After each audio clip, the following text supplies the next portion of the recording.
Bonjour à tous, alors je ne sais pas si vous êtes au courant, mais en ce moment il y a des gros mouvements sociaux en Colombie, le pays est véritablement secoué, et c'est dans ce contexte qu'on va parler du biopic dramatique colombien L'oubli que nous serons, qui a été réalisé par l'espagnol Fernando Trueba. Ce dernier avait remporté en 1994 l'Oscar du meilleur film étranger pour Belle Époque. Alors le film dont on va parler aujourd'hui, L'oubli que nous serons, a fait partie de la sélection du Festival de Cannes 2020. Alors ce film, de quoi il parle? On va se retrouver dans les années 80 en Colombie et on va suivre un médecin, le docteur Héctor Abad Gomez, qui a décidé de lancer un programme médical pour aider les populations défavorisées des quartiers pauvres de Medellín. Voilà. Et bien entendu, la tâche ne va pas lui être facilitée. Donc, vous avez l'habitude, si vous aimez cette vidéo, un pouce bleu, ça encourage la chaîne, un abonnement, ça vous permet d'être au courant des prochaines critiques à venir. Alors, ce film, je l'ai trouvé assez moyen, malheureusement, j'aurais préféré plus l'aimer.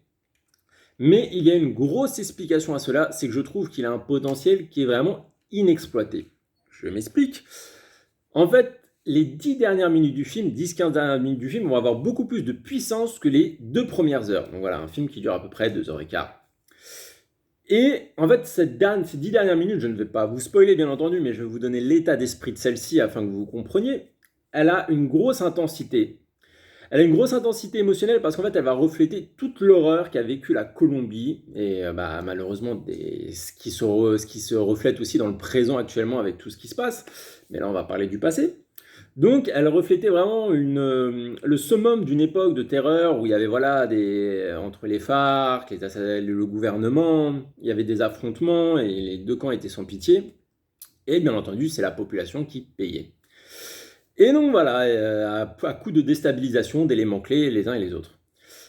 Et c'est autour de ces événements que va se produire le final, donc je ne vous dis pas spécialement ce qui va se passer. Après, c'était un biopic, donc si vous vous renseignez un minimum, vous allez savoir ce qui est advenu dans la réalité.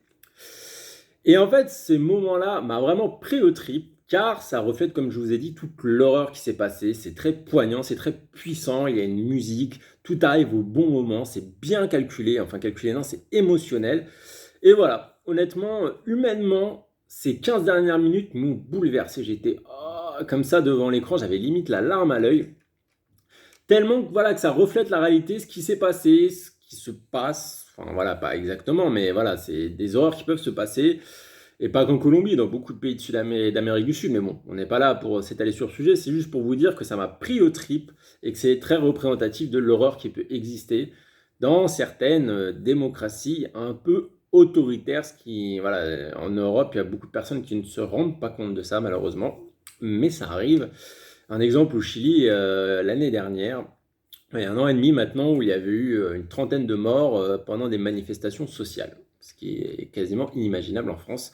Et pourtant, le Chili est une démocratie, comme la France. Voilà. Alors, vu cette fin poignante, je m'attendais à ce que... Enfin, je m'attendais pas vu que le film était fini. Non, en fait, voilà, quand la fin était tellement poignante que finalement, le reste s'est retrouvé très fade. Bon, déjà, voilà, j'étais pas emballé par les 2 heures qui viennent de passer. Et quand on a eu cette fin, on s'est dit, putain, c'est ça. Donc voilà, on a eu 2 heures pour ça. Donc ça, c'est génial. Mais est-ce que les 2 heures n'ont pas pu être meilleures?